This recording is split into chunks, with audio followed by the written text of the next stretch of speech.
Я приветствую вас, дорогие друзья, уважаемые гости и подписчики моего канала. Всем большое спасибо, что вы в этом прямом эфире, таким дневном, утреннем.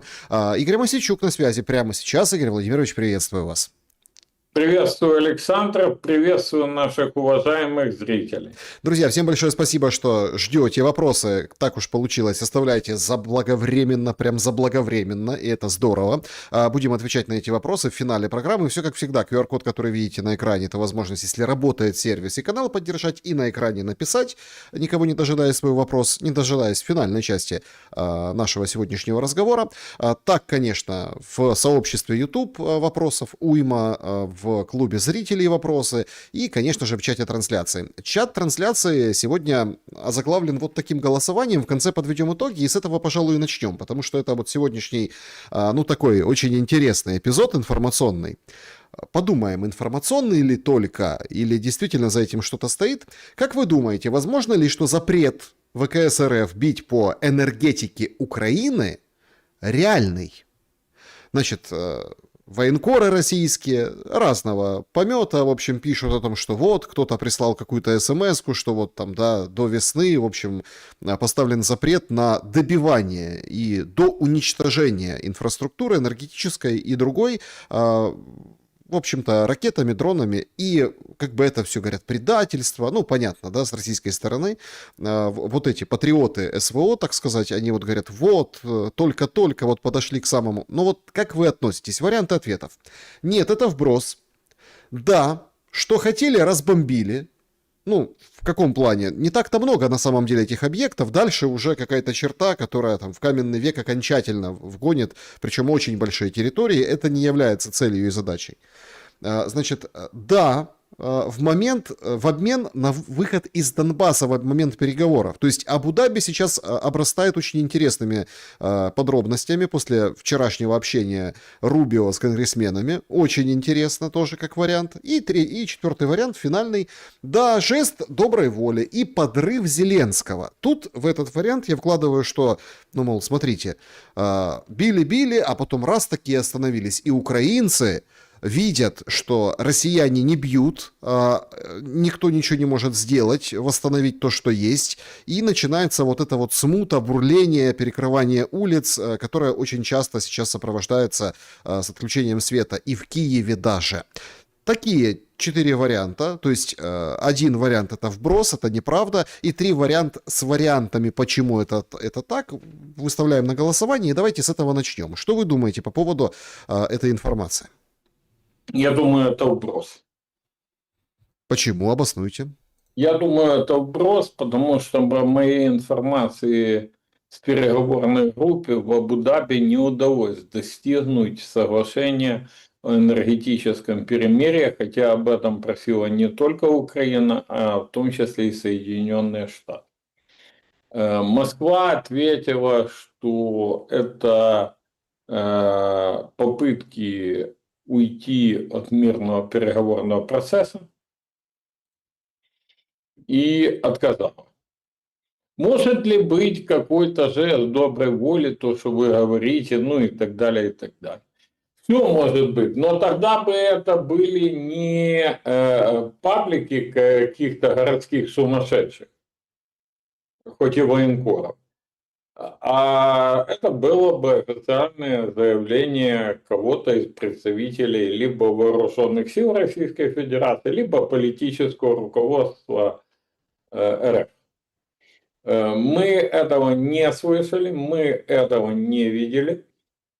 Более того, анализ того, что сегодня ночью летело, прилетело и происходило, говорит о том, что, мягко говоря, до этого перемирия, даже энергетического, довольно далеко. Раз. И второй момент, Александр, я думаю, что сегодня готовится большой удар. Сегодня? Ну, Зеленский же вчера объявлял, что будет удар. Ну, я думаю, что он будет сегодня, он будет в преддверии Абу-Даби. Ну, Абу-Даби у нас, смотрите, тут тоже очень интересный эпизод. Вчера Рубио сообщил, что Кушнер и Витков в Абу-Даби 1 февраля не едут. Ну, как бы, это будет двухсторонняя встреча. Я, если честно, Ну, хоть кол на голове тиши. Мы сейчас о дипломатии украинской отдельно поговорим, потому что у нас какая-то такая круговая... По кругу, короче, отстреливаемся по всем границам. Всем, в общем-то, МИД последние дни натыкал. И Беларусь, и Венгрия, и Молдова. В общем, очень интересно. Это давайте чуть позже. Меня интересует вот этот момент дипломатии, понимаете? Главный момент. Двухсторонняя встреча, окей. Так а чё ж вы с августа месяца в двухстороннем формате не договаривались в Стамбуле, а все остановили? Ни много ни мало, а месяца так на 4-5. Ну, во-первых, двухсторонние переговоры уже проходили на предыдущей двухдневной встрече в Абу-Даби. И я думаю, что американцы, понимая то, что официальный Киев, Зеленский откажутся выводить войска, что ситуация в тупике, что этот единственный пункт, как вчера сказал Рубио, есть ключевым, и что переговоры будут сорваны, не хотят принимать участие в этом срыве. Ну, то есть так вот, умыли руки, да, как они умеют. Вот То вы... есть это не к хорошему чему-то, не к конструктивному, а наоборот, признак деструктивности Да, договоренности. да, Я понял. да. Позитив был достигнут и сегодня должен быть реализован в виде обмена. Телами. Сегодня должен произойти обмен и телами, и, возможно, даже обмен военнослужащими. Пока об этом как стараются много не говорить, но предварительно такие договоренности были. Я скажу так, второй раунд переговоров – это тоже возможный прорыв на гуманитарном направлении. Опять мы возвращаемся к Стамбулу. Более того, Александр, группы, если у нас политика военная, там в основном военная со стороны Российской Федерации. И насколько я знаю, там как раз люди, которые занимались пленными, занимались обменами и контактировали в свое время с Дмитрием Мусовым, замом Кирилла Буданова, ну, по линии ГОК, по линии обмена. Политических решений серьезных нету. И если вы вспомните заявление Пескова, вчерашнее, да, по-моему, никаких документов по Украине мы не обсуждаем. Ну как же, подождите, нам же сообщали, что несколько вариантов в Абу-Даби рассматривали документов. Какая-то очень интересная история. Это не я, это Песков сказал. Я процитировал Пескова, а не... Понятно, что рассматривали, разговаривали, но принимать решения, понимаете, я посмотрел на Сибиру, недавнего Сибиру.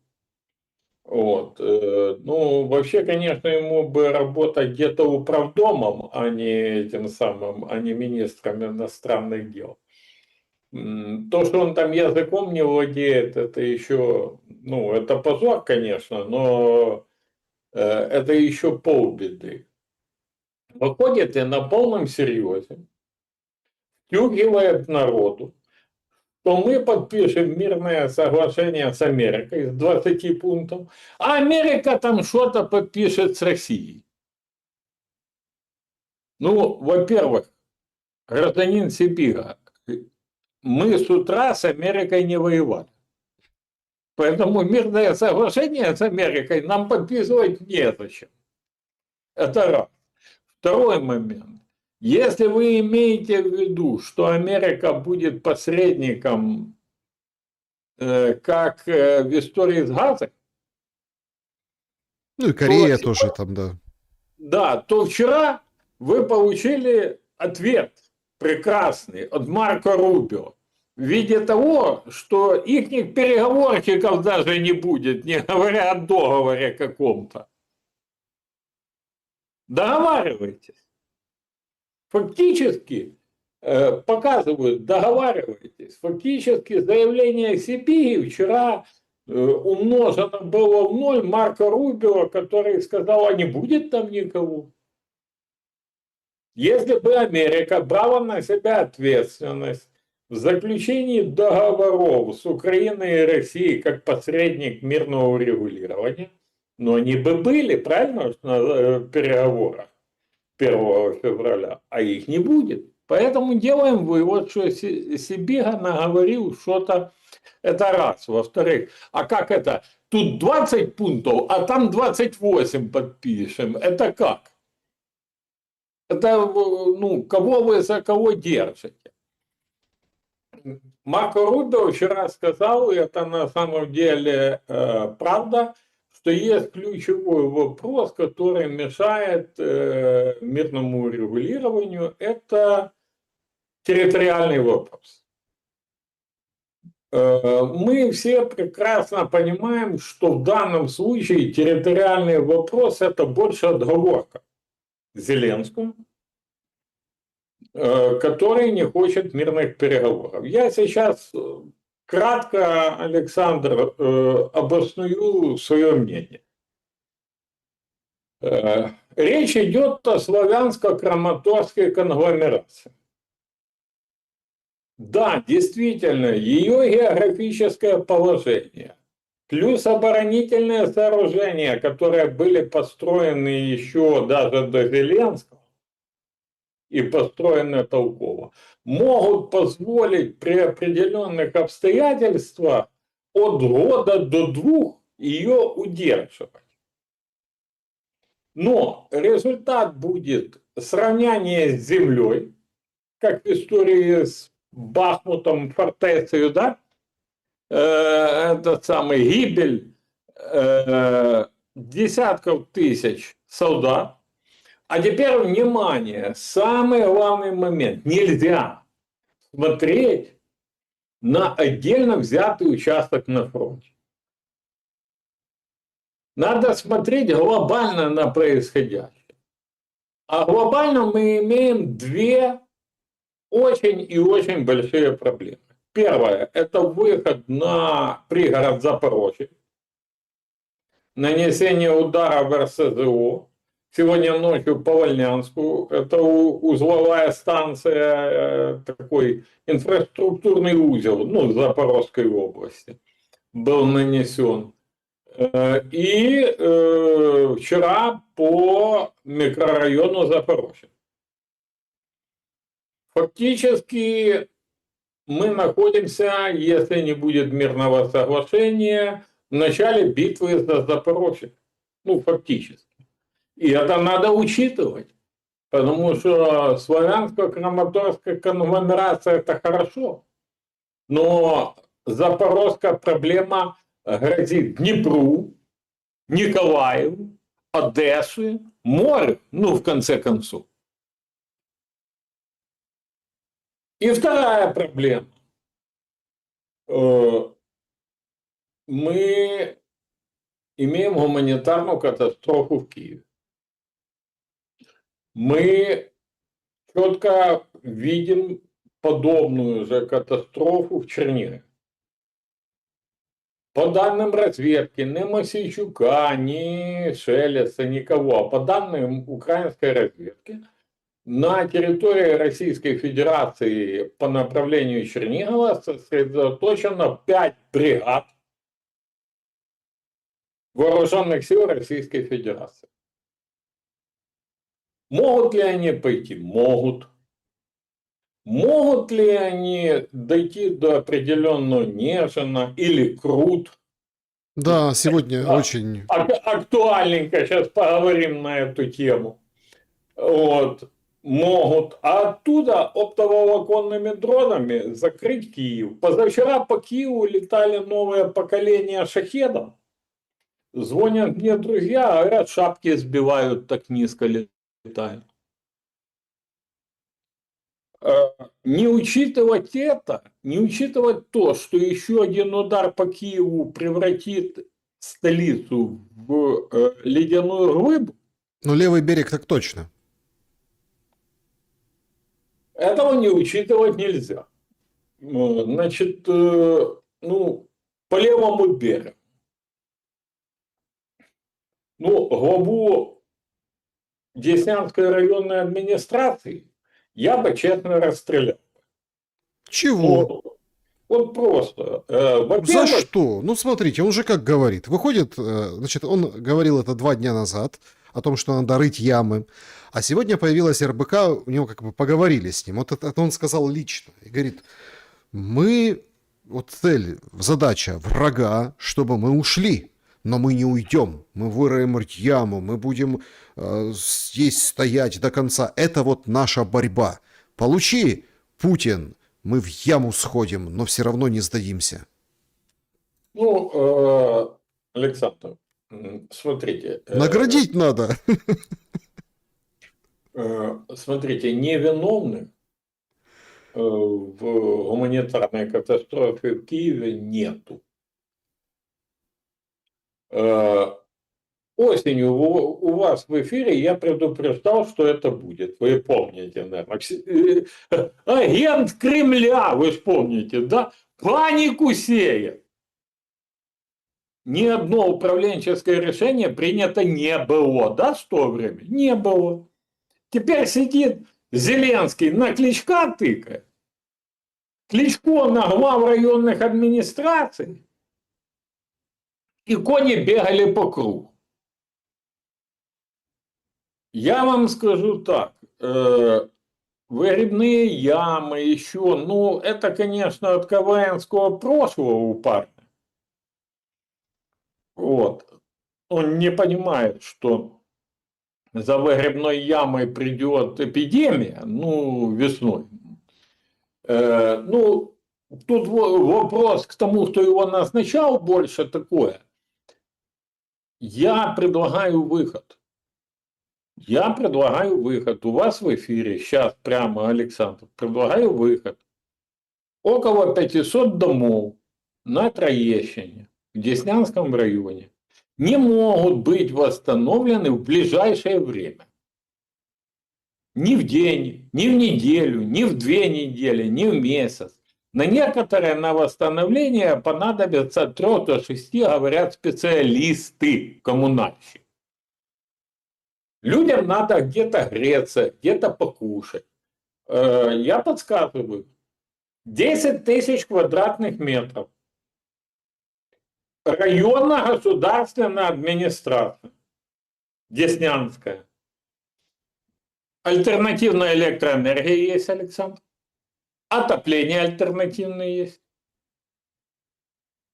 Условия есть. Может, чиновники подвинутся, а то эти пункты незламности никак не функционируют. Ну, грубо говоря. Да ладно, ну что вы такое говорите? Наговариваете, клевещете? Ну, не стыдно вам? Конечно. Какие палатки развернули, какие репортажи снимают, что вот, приходят, там и кормят, и к чаю даже печенюшку дают, и порисовать И можно. дают.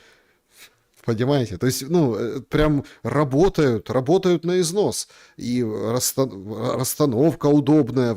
Ну, не то, что в каждом дворе. Люди несвідомі йдуть і вулиці перекривають. Представляете? И причем ДТЭК ответил, ДТЭК, те, которые занимаются восстановлением, говорит, это не поможет. Да елки-палки, поможет? Нет, понимаете, они же перекрывают не ради того, чтобы им свет подключили, или они там не понимают, что происходит в энергетике. Они перекрывают ради того, чтобы быть услышанными. У нас вообще какая-то полностью поменялась с этими зелеными картина. Они перекрывают, что вот Александр, мы. я единственное всем жителям Троещины рекомендую не на Троещине дорогу перекрывать, а на улице Банковой. Там, во-первых, услышат каждого, как обещали. Во-вторых, во-вторых, вы действительно не будете ремонтником, ну, доехать мешать, грубо говоря. А конкретно придете к ребятам, которые несут ответственность за это все. Значит, я прекрасно понимаю людей. Их не слышат, их не видят. Несут хрен знает что о выгребных ямах, это самое. Устроят КВН, потом замерзает женщина, которая Холокост пережила, выходит этот Виталик, начинает рассказывать: да нет, вы неправильно поняли, у нее сердце остановилось, а в результате чего он молчит, понимаете? То есть, ну, цирк на дроте, ну, естественно, остановилось от холода. Не, само по себе остановилось. Причем там же очень интересная история, интересная подробность. Ее нашли. Она в середине месяца где-то отдала Богу душу. Ее нашли, потому что прорвали трубы, и надо было вскрывать квартиры, ну, как бы ремонтировать. А сегодня ночью прорвало в ЖК Лондон, это самое, новый жилищный комплекс. Новый, понимаете? И все, побежало. Александр, Киев на грани гуманитарной катастрофы. Вот это, почему я ответил на вопрос, что это в Киеве. Одна из причин. Потому что власть таким образом хочет удержать людей в Киеве. Ну, как этот дурачок с КВН рассказывал, который руководит Деснянским районом. Смысл? Зачем? Щит. Живой щит. От кого? От россиян. Нет, подождите, это имеет смысл, если россияне пойдут прям пешки на Киев, наступление? Пустой город, это уже объект для каких-то действий в средине него. Это раз. Второе. У нас сегодня 29 января, это годовщина битвы под Крутами, эпической истории о молодых людях, которые спасали подонков, которые сидели на Печерских холмах 100 лет назад. Тогдашние подонки мало чем отличаются от нынешних. Вот мало чем. Притом некоторые из них были еще и там неплохими учеными, как Грушевский, или писателями, как Винниченко, но ничего общего с государственностью, с государственными интересами и тому подобное эти люди не имели. Они обсуждали, меняли вывески, ну, прям как сейчас, понимаете? Делали это самое. Окончилось все тем, что кроме студентов Киев защищать некому.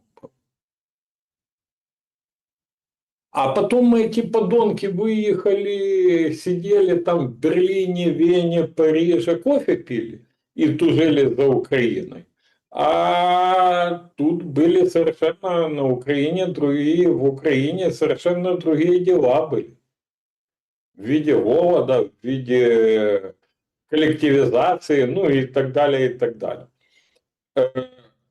История Крут – это история героизма и со стороны молодежи, и история со стороны власти, как просрать Украину в краткие сроки.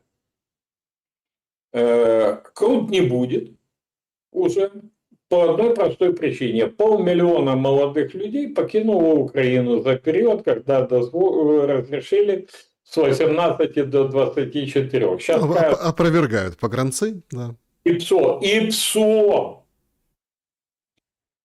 Погранцы опровергают, а миграционная служба Германии подтверждает. Понимаете, и Польша. В Польше, в Варшаве, Варшава сейчас мало чем отличается от Киева. Я вообще приехал, думаю, что за филиал это самое. Украинский, русский язык на улицах, никто никого не бьет, это самое все.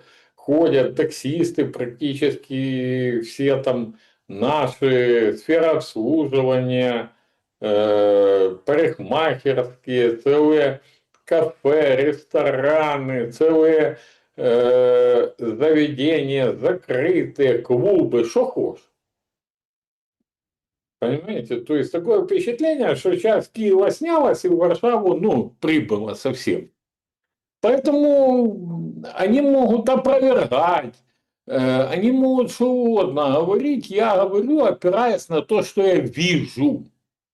Ну и плюс читаю статистику немецкую, а не украинская погранслужба. Украинская погранслужба должна дать объяснение, как Сергей Дейнеко, ее руководитель, списался за 2 дня. Тут, сука, годами люди без рук, без ног не могут списаться с военной службы. А вот така рожа, яку пацюки, да, як у нас говорят, бить можна, списалась за 2 дня. Александр, со звуком проблем. Вообще странная история, если честно, удивился. Вот правда. Ну, удивился.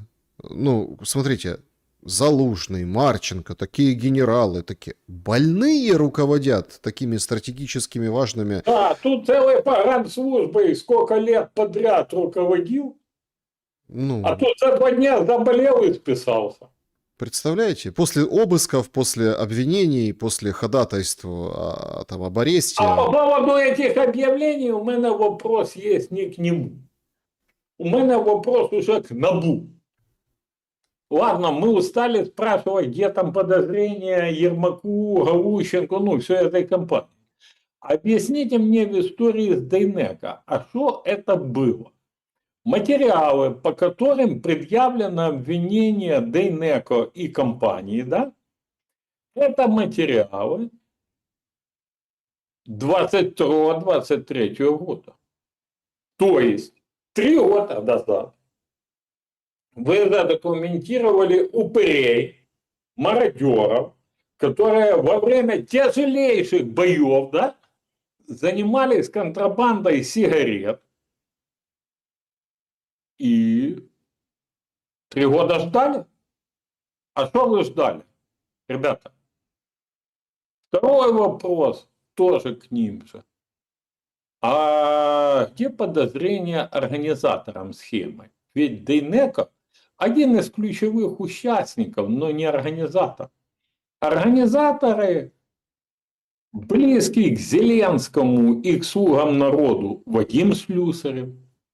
Организатор Боря Кауфман, известный одесский жулик, проходимец. И нету подозрений. А что ж это вообще?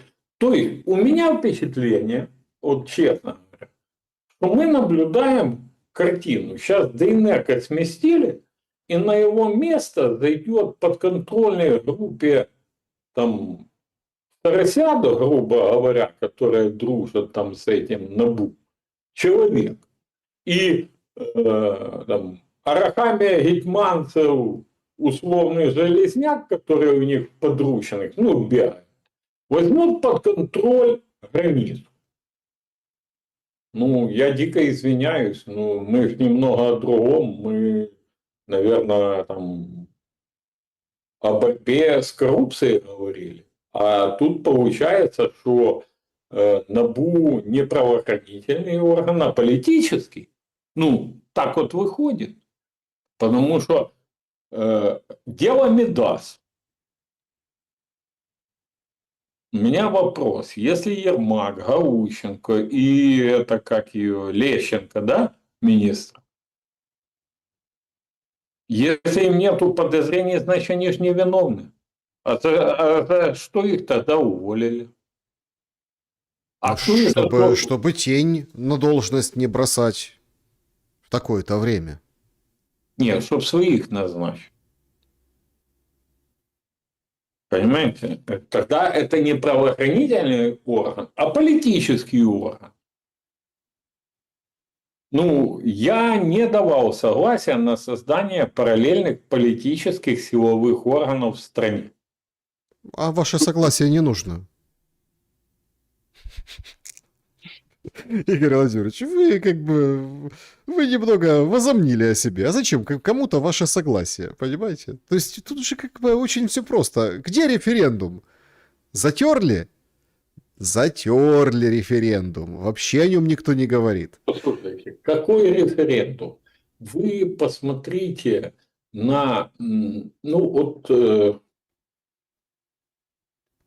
господин Алексей Гончаренко, він несколько созывов депутат, Ну, и, естественно, он понимает там в системе, как работает ТСК, ну, что с этого можно выкрутить, ну, понимаете, А да? что он за цирк устроил? Всех через полицию в ТСК разыскивают.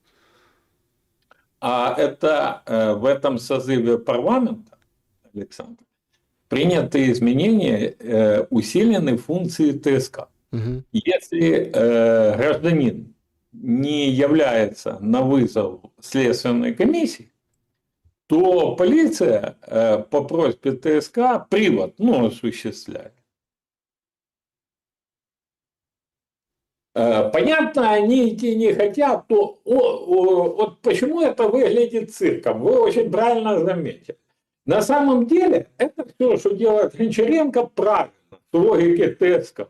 Просто никто другой такого делать не может, потому что они даже не понимают, какой инструмент, ну, у них в руках. И они там конверты посчитали, и все. А у Гончаренко цель другая, поэтому он, ну, вы понимаете, крутит, и это становится как бы... я вам скажу так.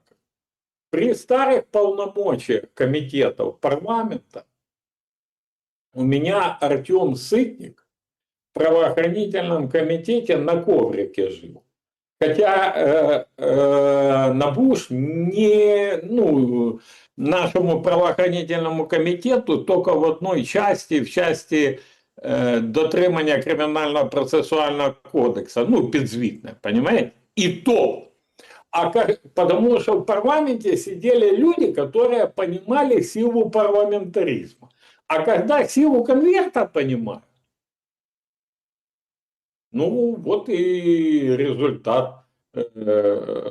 Ходит НАБУ по головам у них, ходит там, кто хочет, тот и ходит, ноги вытирают, еще что-то. Это опять же о круто, понимаете? Страна нуждается в героях, а рождаются вот такие, как есть. Ой, да, несется. Мы в прямом эфире, друзья, и всем большое спасибо. И в клубе зрителей люди делятся, и так репостят разные каналы. Тоже так интересно, знаете, э, есть такой канал Times of Ukraine. Да. Тут недавно опубличили, кто собственник тех или иных телеграм-каналов, какие бизнесмены, как они себя чувствуют, какой жизнью живут. Ну, я думаю, вам тоже попадалась эта информация. Чтобы понимать, да, от кого мы получаем, от какого хозяина мы получаем информацию, ту или иную. Это каналы-миллионники затронуты были в украинской медиасреде. Вот Times of Ukraine пишет. Кремль действительно запретил бить по энергообъектам Украины. Информация предварительно подтверждается уже из Верховной Рады, сообщает российский пропагандист Анатолий Шарий. Это я цитирую, да, Times of Ukraine. И вот это этим дерьмом кормят нас. Да, причем цитата. Послезавтра в Киеве минус 25, по всей видимости, этот шаг доброй воли от России дать возможность пережить зиму. Добавляет он. Это я тоже цитирую Times of Ukraine. Это что-то необыкновенное. Times of Ukraine цитирует Шария. Ну, смотрите, это ж из разряда...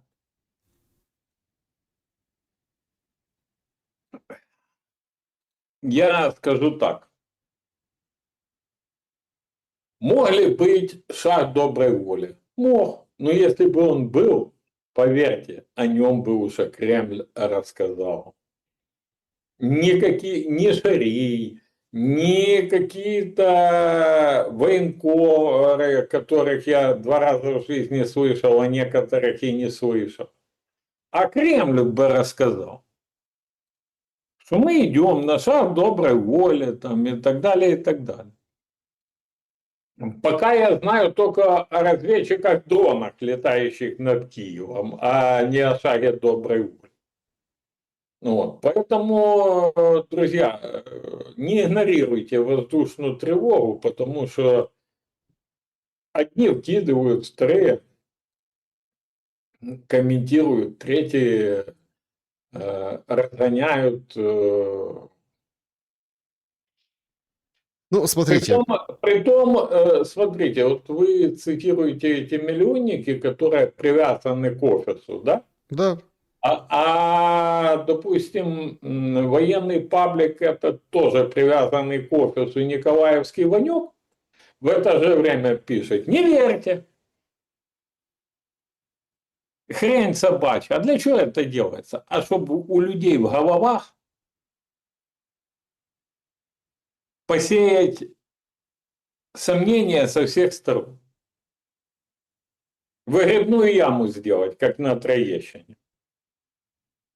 Ну, это, конечно, качели от надежды от разочарования. Это понятная тактика, безусловно. То есть это так работает. Ну, Ну просто, да. ну, как медийщик, как бы я понимаю, зачем это делается. Это что-то наподобие того, когда публикуют: вот сейчас полетит орешник, да, и сразу задонать 2 гривни там туда-то, задонать вот туда-то. Вот эти, а люди же привязаны, получается, к этому каналу, который говорит, что сейчас орешник полетит. Всем же интересно, куда он полетит, как он полетит. Все же ждут, кто-то боится, кто-то просто, ну это же событие, да, и вот это все ждут, что там дальше напишут про орешник, а они бросают несколько сборов подряд. Ну и, собственно, вот так вот это все и выглядит. А потом стают советниками министра обороны, рейндж-роверы покупают и так далее. Да, именно. Значит, я очень хотел бы с вами обсудить. Это, кстати, история очень, очень примечательная. Давайте оттолкнемся от украинского МИД. Ну как, точнее как, оттолкнемся от Абу-Даби и перейдем к МИД. Как вам кажется, рабочая ли версия? Есть просто у меня тоже источники, они мне говорят, но опять-таки это все на уровне аналитики, я не козыряю никогда, я там знаю, я там это, потому что я понимаю, что кто-то там делится с целями, кто-то бесцельно, кто-то просто как бы, чтобы ну, сам родил себе такую мысль, понимаете? Ну, вы тоже часто с этим сталкивались в голове, то есть испражнением чужого сознания стараюсь не делиться, давайте я там буду испражняться со своим сознанием, да, а вы уже, зрители, оценят, как и что. Поэтому я так не перекладываю никакую ответственность, но есть такое мнение, давайте я так сформулирую, что на самом деле наоборот, все решилось в Абу-Даби. И Витков Кушнер не едет 1 февраля, потому что там уже должны быть детали. Отвод войск будет. Отвод войска четкий есть как бы дедлайн, ну, условно там, откуда взялось это 15 мая из Financial Times, из источников Гончаренко, да, что там четкий есть механизм, он должен быть выработан на следующей встрече или через одну встречу, да, вот в этом диапазоне, то есть на этой неделе или на следующей, а потом должны реализовать, условно, до 15 марта или там к апрелю, и это все должно быть реализовано. Именно с этим связана активная деятельность МИДа, который и Зеленского, который пошел с открытым забралом на Лукашенко, который сейчас атакует Орбана, и даже Санду прилетело, понимаете, сегодня от МИДа, поэтому они так резко, они, короче, пускают туман, пыль вот эту туман, и плюс ловят свою рыбку в этой мутной воде по поводу Беларуси, по поводу Венгрии и Молдовы. Как вы относитесь к такой версии? Имеет ли она право на существование?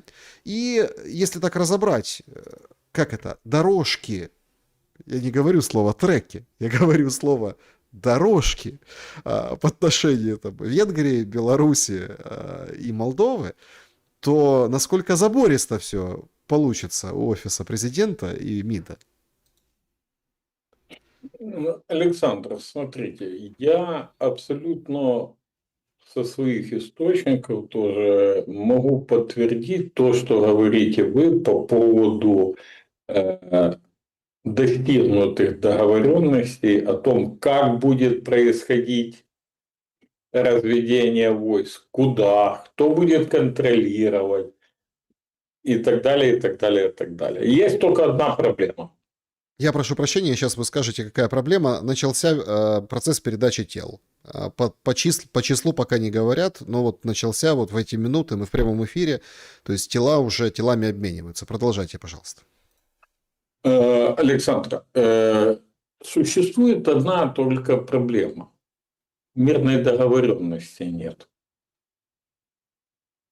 И нету договоренности в плане, что мы готовы вот сейчас подписать и выстроить даты, ну, то, о чем вы говорите. Дат нету конкретных. Есть какие-то условные даты, но нету политической воли. Я вчера там имел встречи с людьми поинформированными, и мне сказали, что политической воли на Банковой подписывать нету. Подписывать что? Мирное соглашение. Мгм. И с этими связана активизация кусания всех и вся. В первую очередь Лукашенко, это вообще такое впечатление, а ну-ка, Александр Григорьевич, помоги Путину на нас напасть. Еще раз. От личных оскорблений до вмешательства там в дела и так далее, и так далее.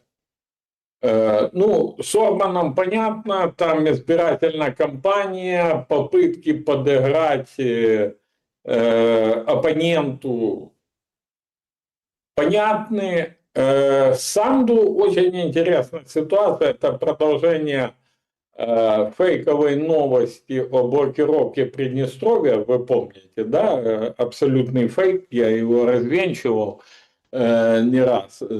Говорят, заблокировали Приднестровье, Украина вместе с Молдовой. Ну, со стороны Украины Приднестровье заблокировано лет так 5 или 6, а может и больше. А со стороны Молдовы никто ничего не блокировал. И попытки втянуть Санду и втянуть Молдову в военное противостояние вокруг Приднестровья с целью сорвать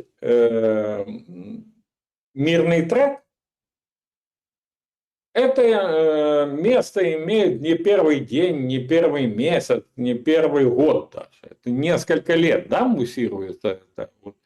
Мы должны убрать эту раковую опухоль Приднестровья и тому подобное. Ну, во-первых, по большому счету, это чисто проблема Молдовы, если исходить с международного права. А во-вторых, а там и убирать нечего. Там 3000 военнослужащих, из которых 2 местные вольнонаемные молдаване, ну, жители Приднестровья, которые не воевать не хотят, ну ничего не хотят. Вот просто. Александр, у меня там близкие друзья проезжали через Приднестровье, у них там родственники живут под Тирасполем. Говорят, стоят эти военнослужащие в форме образца советской армии. Ну, то есть, понимаете, да, это не представляет никакой угрозы от слова вообще. Ну, вот просто не предоставляет никакой угрозы.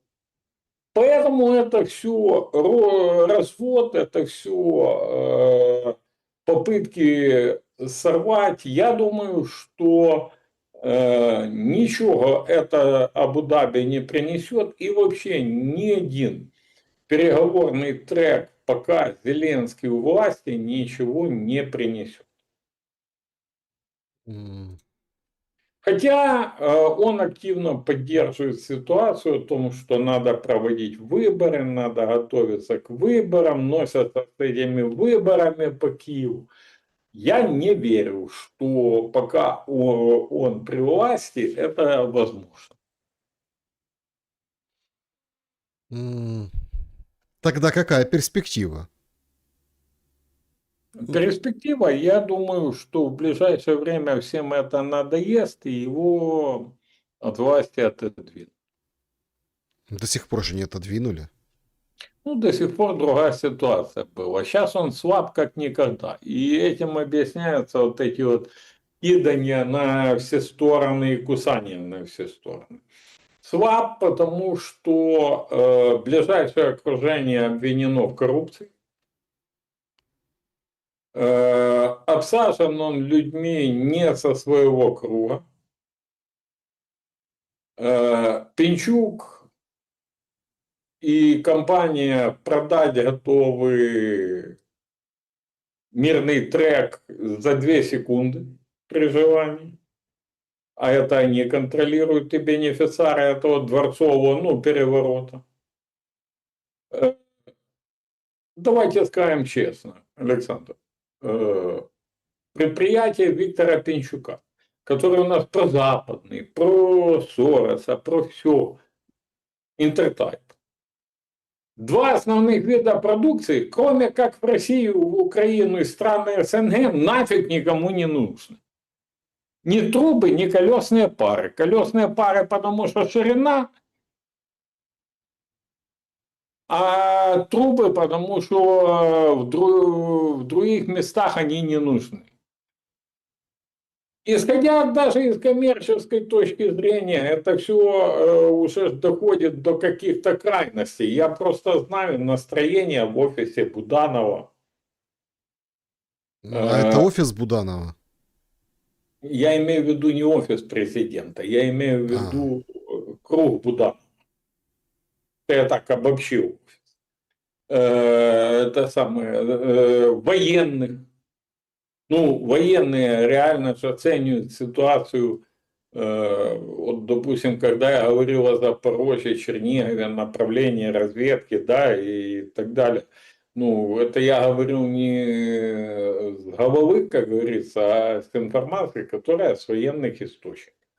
Военные реально оценивают ситуацию. Они понимают, что может быть крах. Если они не привязаны к офису, там как, допустим, Сырский, или коррупцией, или просто выполнением приказов, в том числе и преступных, то они прекрасно понимают, что войну надо останавливать, потому что все последующие шаги будут вести к краху, к военному поражению. Притом к катастрофе военной, а не просто это там. А эти парни, ну да, они считают, что вот сгорит страна, заметем следы коррупции и всего остального. Вот и все. Да, друзья, значит, много вопросов для Игоря Мосейчука. Будем подводить итоги нашего вопроса и задавать ваши вопросы, потому что поднакопилось, как говорится. Поехали. Как вы думаете, возможно ли, что запрет ВКС РФ бить по энергетике Украины реален? Тут в момент нашего эфира сообщили, что из Кракена вышел Немичев, говорит, похоже, да. Но будем смотреть, насколько долго оно продлится, это перемирие энергетическое. То есть оттуда уже сигнал пошел. Короче, сейчас все поделились опять, да, как это, когда был ковид на ваксеров, антиваксеров, сейчас те свидетели перемирия, есть оно или нет его, понимаете? То есть такая вот медийная поляна. Ну, а у нас вот такие результаты в нашем эфире по состоянию на сейчас. Значит, 7%, что да, просто что хотели, уже разбили. И когда вот этот вот момент пишут, что запрет касается только на удары по Киеву, Киевской области. Так там нет ничего уже практически в Киеве, Киевской области. Ну, ТЭЦ поражены, уже показывают обломки. Говорят, ой, восстановить уже не удастся. 13% это такой жест доброй воли и подрыв Зеленского. Потому что, почему? Потому что все прекрасно понимают, что россияне тогда в белом говорят, мы вас не добили, как бы сняли ногу с энергетического горла, а дальше отхаркиваете, так сказать. А Зеленский не отхаркает, потому что мы видим, какой у него его коллега, юморист, глава, например, Деснянской райгосадминистрации, а там еще куча таких на самом деле по всей стране. 36% да, в обмен на выход из Донбасса. Завязка подвязки на Абу-Даби начало работать, но ну вот как бы это условие, да, переговорного трека. Ну а 45%, конечно, считают, что это вброс. Пока вот так, по состоянию на этот момент. Что скажете о нашей аудитории и ее выборе? Мыслящая аудитория, мыслящий выбор. Критическое отношение к информации, которая не подтверждена ни одним официальным источником.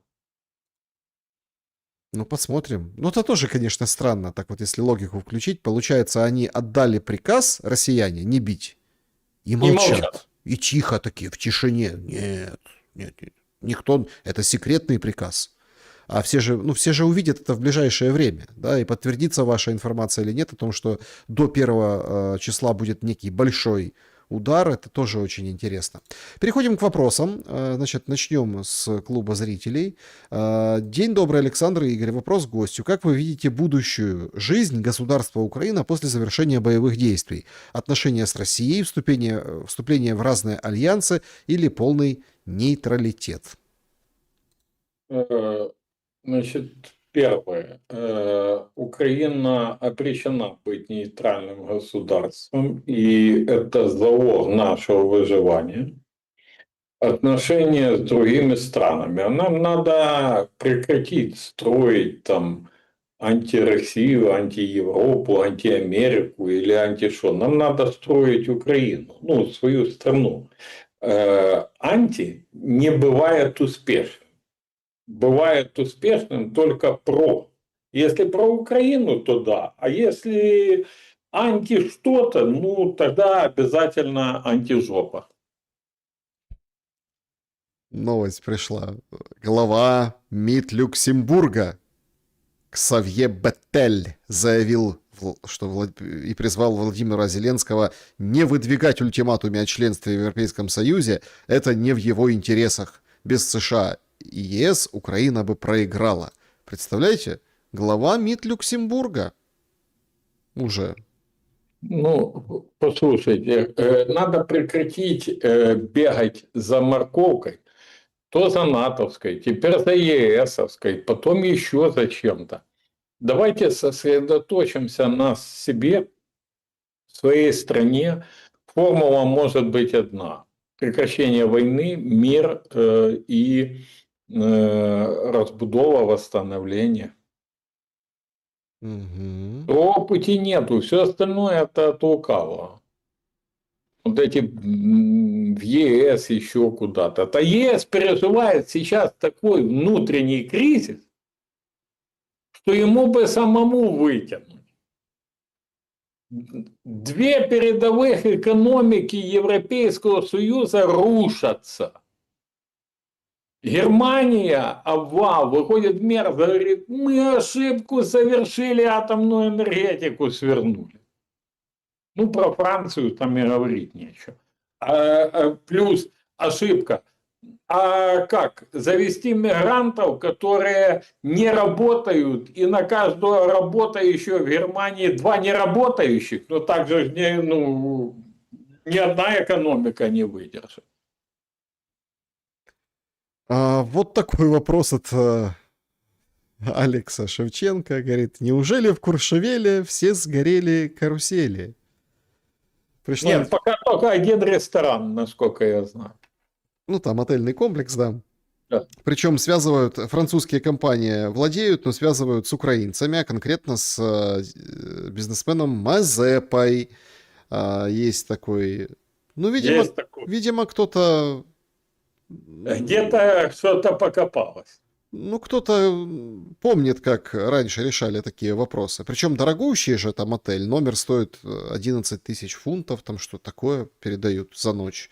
Звали меня вчера друзья в Сан-Морец. Говорят, там тебя как увидят, все поразбегаются, как мыши это самое. Я говорю, друзья, я в прошлом году с Сан-Мореца репортаж опубликовал и санкции сразу на свою получил, поэтому... Ну да. Значит, поехали дальше.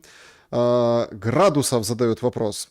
Как вы как-то говорили, что фашизм — это левое движение. Как так, если Адольф Алаизович ненавидел коммунистов, уничтожал их и проводил приватизацию, в отличие от бывшего коммуниста Муссолини, который был у себя в Италии националистом, за национализацию? Ну, во-первых, вы попутали, в Германии никогда фашистов не было. Фашисты – это чисто итальянское как раз движение. Во-вторых, несмотря на приватизацию в некоторых областях, вся экономика Третьего рейха была плановой, вся экономика Третьего рейха подчинялась решениям соответственных министерств и подразделения рейхсканцелярии. И все это было частным условно. Шаг влево, шаг вправо, национализация, приехали. Чистой воды левак. То, что он боролся с коммунистами, так смотрите, Иосиф Сталин с троцкистами боролся. Он же от этого не перестал быть левым. Ну, Троцкого же убили по приказу Сталина. Вот. И один левый, и второй левый. Между левыми тоже бывает борьба. И мы это видели очень часто. Как и между правыми. Это просто вопрос уже вмешивающихся и национальных интересов, и идеологических, и власти, в конце концов. Ну так где-то. Возможен ли дефолт в Украине после войны и прекращение помощи Запада? Только за красивые глазки Запад денег не дает, пишет Сергей. Мы де-факто находимся уже второй год в дефолте. Де-юре, будет ли он объявлен, я думаю, что заинтересантов этого делать за границей нету. Будут поддерживать, чтоб жерло, как говорится, да. Возможно, в Украине появится правительство, которое осмелится выйти и сказать: ребята, извините. Вы нас привели к этой точке, поэтому извините. Мы начнем с нуля. Угу. В этом, в первую очередь, в дефолте не заинтересованы западные страны, потому что как, с кого они долги потом получать будут? Натурой возьмут. Угу. Ну а чего? Ну, это, Александр, это все зависит от того, насколько готовы отдавать натурой. Скажите, Игорь, если будет мир и новая Украина снимет с вас обвинения, но Россия будет преследовать из-за всех тех, кто был на войне с ней. Что вы об этом думаете? Россия может сделать амнистию? Благодарю, Александр. Всем добра.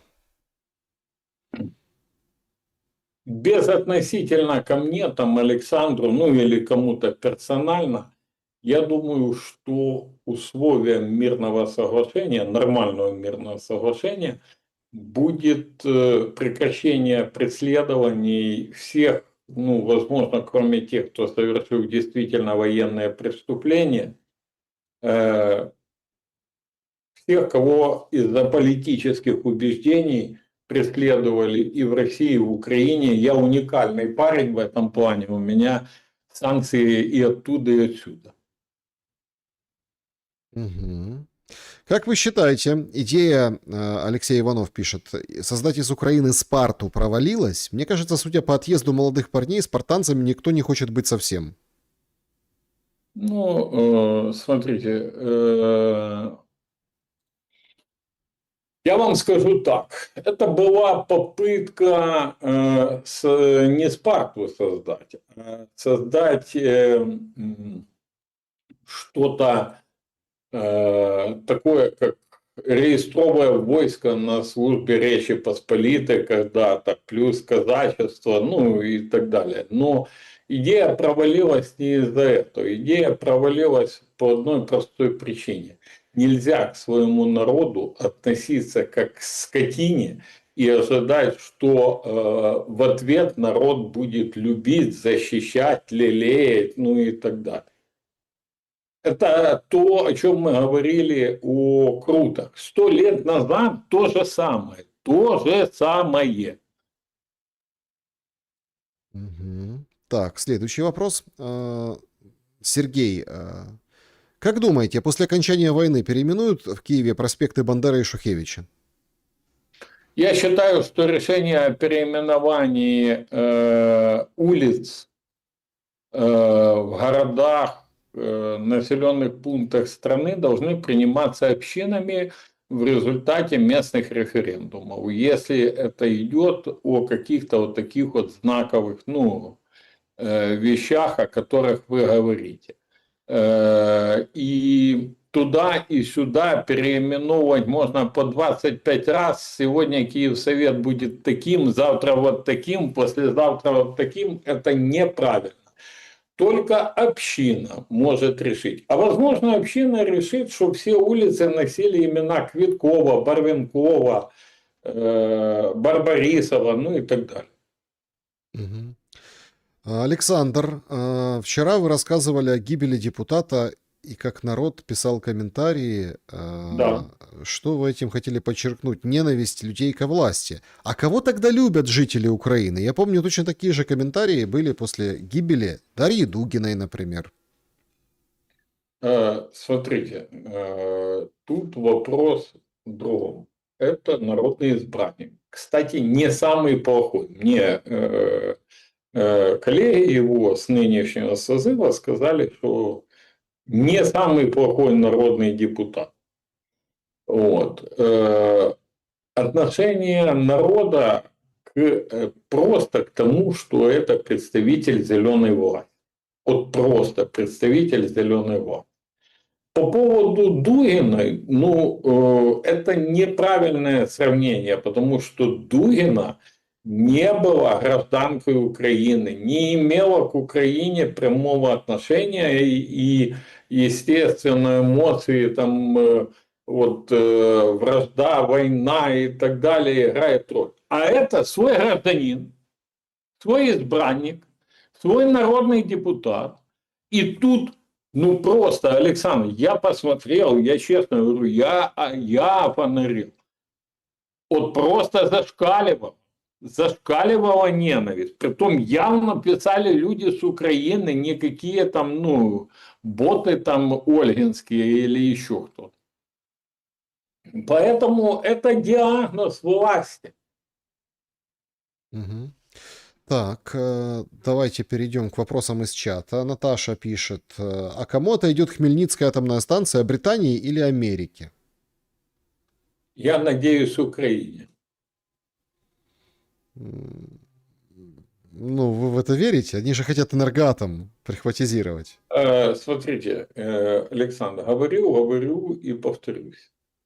В Украине 3 пути. Мы находимся сейчас на раздорожье на 3 путях. Один путь – это разделение страны. И одна часть отходит России, вторая часть отходит, как вы говорите, там одним, вторым, третьим корпорациям и так далее. И тогда это просто территория условно. Второй момент – это полная оккупация страны со стороны Российской Федерации. Этого тоже отбрасывать нельзя. Умоют руки, они же умеют завязать кашу, а самим потом умыть руки. Так как это произошло как раз впоследствии после Крут, которые мы вспоминали. Ну и третий вариант, что Украине все же удастся вернуть мир на свою землю, закончить войну и политика правовым путем возвращать свой суверенитет. Тогда, естественно, если будет правительство и парламент, которые будут думать не анти-Москва или анти-Вашингтон или анти-Лондон или анти-Брюссель, а думать будут про Украину, тогда, естественно, ни одной акции атома никуда продано не будет, потому что ни один хозяин не продает курицу, которая несет золотые яйца. Вопрос, Игорь, критическое количество националистов опаснее для России или для Украины? Ведь крысы в замкнутом пространстве опаснее, чем в открытой экосистеме. Остается только один альфа – пасюк. Смотрите, вы должны понимать, что в Украине в результате всех последних событий осталось крайне мало националистов. Люди, которые себя называют там националистами, последователями чьими-то, еще что-то, очень мало что общего имеют с отстаиванием национальных интересов. Национализм – это отстаивание интересов своей нации, своей страны, своего народа, своих людей. И любовь к ним, а не ненависть к кому-то и не служба. Ну, понимаете, националист не может служить Вашингтону против Москвы или Москве против Вашингтона. Настоящий националист служит только интересам Киева. К сожалению, в Украине таких людей сейчас крайне мало. Есть миграции немного, есть и в Украине, но очень многие пошли на службу зеленому режиму. Вот, я наблюдаю конференцию правых, Правых. В тупике. и со смеху чуть не убился, когда увидел среди спикеров Сережу Иванова, описанного прокурора с вашего Луганска. Понимаете? То есть это вообще якийсь это самый сюрреализм. Ладно, там прислужники, те, которые служат, но они хотя бы формально рассказывают идеологические вещи. А это ж вообще какой-то трэш. Ну, как видите, трэш, да, трэш, У не нас трэш. нету, к сожалению, у нас же и левых нет. У нас в понимании левых тоже нету. У нас какие-то политические гермафродиты. Оксана пишет, Россия передала 1000 тел в ВСУ и получила 38. Вопрос, а где 1000 уничтоженных солдат РФ в Купянске? Там, где и 50 тысяч, которые надо уничтожать. Во властных мыслях, знаете, ни один меняемый человек не может мечтать об убийствах кого-то. Он должен мечтать, как защитить страну, защитить себя и не допустить гибели своих людей. Когда они говорят, надо убивать каждый месяц 50 тысяч русских, у меня сразу возникает логический вопрос встречный. А сколько вы готовы терять при этом украинских жизней? Ну, вот очередной обмен, очередной показательный ну, ляпас, да, пощечина, да, Да. показательный такой момент. Причем, знаете, как бы, понятное дело, ну, проще об этом не думать. Где вот эти 1000 убитых в Купянске? Они же как объявляли, что все, Купянск взяли, Купянск вот такой, Купянск вот, там столько положили, какая гениальная спецоперация. Дропатый, я сказал дропатый. И Манька, облигация Зеленский доволен. То есть, да, Манька репарация. А по факту мы видим, что уже с того момента прошло достаточно времени, и эти тела 1000 можно же было передать. Зачем их хранить? Ну, вот так. Смотрите, Александр.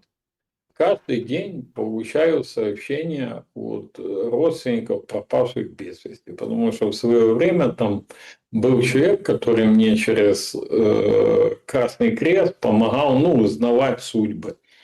Потом его там зашугали спецслужбы наши украинские, и такая возможность пропала. Вот. Но смс-ки приходят, я людям отвечаю. Так вот, чтобы вы понимали, до сих пор не установлена судьба кучи военнослужащих, которые пропали без вести в Курской области.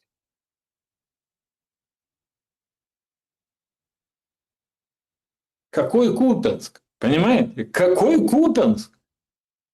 Тут уже от авантюры Курской год, да, скоро будет, как это все свершилось. И это самое, не могут установить, кто мертв, кто в плену. Матери собираются, письма пишут Трампу и так далее. Ну, вдумайтесь. Это как надо не любить свой народ, ненавидеть свой народ, чтобы вот это вот так. Это да. Значит, памятник Ольге Кобылянской в Черновцах еще стоит или уже снесли? Стоит, Стоит еще. Я просто не в курсе, извините. Ну, стоит. если цементом, скрепляющим фундамент государства, является ненависть к другому народу, привет Донцову, Михновскому, то что будет скреплять этот фундамент, если другой народ перестанет быть врагом? Да ничего, надо, чтобы скрепляла любовь к своей стране и к своим людям и к себе. Понимаете, вот смотрите, вот идеология любая, и национализм не исключение, она на разных этапах абсолютно разная. Вот был этап, когда действительно надо было защищать украинский язык. Это было 19 столетие. Тогда возникло общество Тараса Шевченко, просвита, которое просвещало людей, сохраняла, берегла, выдавала книги и так далее, и так далее. В 20 столетии были боевые столкновения и попытка защитить страну. И, естественно, это строилось на позиции антироссийской империи. Сейчас мы живем в период, посмотрите вокруг, на страны вокруг, на успешные страны, на Китай, на Америку. Там даже на ту же Российскую Федерацию. В первую очередь это защита своих интересов. В первую очередь. А потом, если позволяет, и это большая страна, уже попытка где-то доминировать. Правильно? Но ничего не строится на анти. Все. Тот мир, который мы помним времен Холодной войны, он даже рухнул. Все. Почему Александру Дубинскому отменили залог? Потому что он враг режима и не хотят, чтобы он выходил. То есть вы не верите в эту версию, что он, наоборот, подсадная, посаженная утка для будущих Смотрите, выборов? скоро будет 2,5 года, как Александр пребывает в СИЗО. Как человек, который просидел ровно 2,5 года в условиях Лукьяновского следственного изолятора, условия, кстати, были лучше, потому что тогда хоть тепло было, сейчас же и тепла нет. То я вам хочу сказать, всех, кто называет это подсадной уткой, рекомендую подсесть и проверить на себе, как это 2,5 года пробыть подсадной уткой. Очень, очень даже проверить можете, приехать,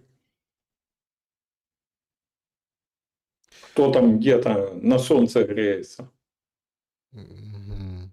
Так, значит, ну, выходит, Песков говорит о том, что на 1 февраля могут тоже 2 дня продлиться эти переговоры.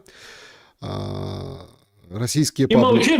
И молчит о энергетическом перемирии. Ну, а паблики разрываются российские о том, что, значит, до 3 февраля, ну, типа под переговоры это перемирие, теперь новая версия. Значит... Александр, ну вот скажите, ну вот вышел Песков. Ну, ему задали вопрос, а он говорит, я не могу пока это комментировать. Вот так он ответил.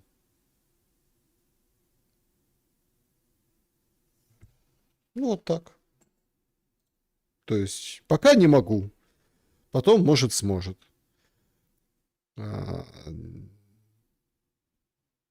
Ну, пишут, да, пишут, что пока непонятно, вброс, не вброс. В общем, такая история. Что скажет про Тимошенко Коломойский? Ой, Коломойского, о Коломойском и Тимошенко Игорь Владимирович задают вопросы зрители. Действительно ли что-то их связывает? Ну, не сотрудничали, это не военно тайна, не с одного города. Они общались. Тут сомнений нету. Был ли какой-то заговор Коломойский, Тимошенко сейчас против Зеленского? Не думаю. Но то, что общение было, это факт. Ну, так это, послушайте, вот это вот решение сумасшедшего суда о запрете Тимошенко общаться с народными депутатами, это какая-то абсолютно шизофрения. Его, правда, слава богу, апелляция отменила, ну, потому что это стеклянную кабинку поставить в Верховном Совете или что сделать, понимаете? Так же и с Коломойским, ну, что, в рамках написала письмо, он ответил ей или через адвокатов что-то передали. Вполне может быть. Они давно знакомы, давно общались. Ну, давайте вот таким вопросом закончим под пользователя. Интересно, и за что люди погибают сейчас? Вот Еще сейчас. За что люди погибают сейчас? Украина пытается сдержать агрессию, Россия наступает, в Киеве и в Москве делают бизнес на войне. Вот люди за это и погибают. Друзья, всем большое спасибо. Всех призываю подписываться на Мосейчука. Он очень любит в своих ответах на вопросы использовать там неиспользованные вопросы или пишите ему. Да, абсолютно точно. Поэтому следите за каналом, за новыми видео и, конечно, поставьте лайк этому прямому эфиру. Все вживую, видите, обсудили прям с колес самые горячие новости, которые есть по состоянию сейчас. Да, прощаемся с чувством неопределенности. Так что ж там с перемирием энергетическим? Таки да или таки нет? Обязательно следите за следующими выпусками, все будет ясно. И берегите себя. Добра и света. Игорь Владимирович, благодарю за время и мысли. Благодарю вас, Александр. Друзья, поддержите канал Шелеста Александра. Подсанкционным каналам ваша поддержка очень нужна. Поддержите подпиской, поддержите лайком, репостом, задонатьте. И будет вам счастье, будет всем нам мир. И будем жить, друзья. Да, увидимся совсем скоро, поэтому оставайтесь на канале. До скорого.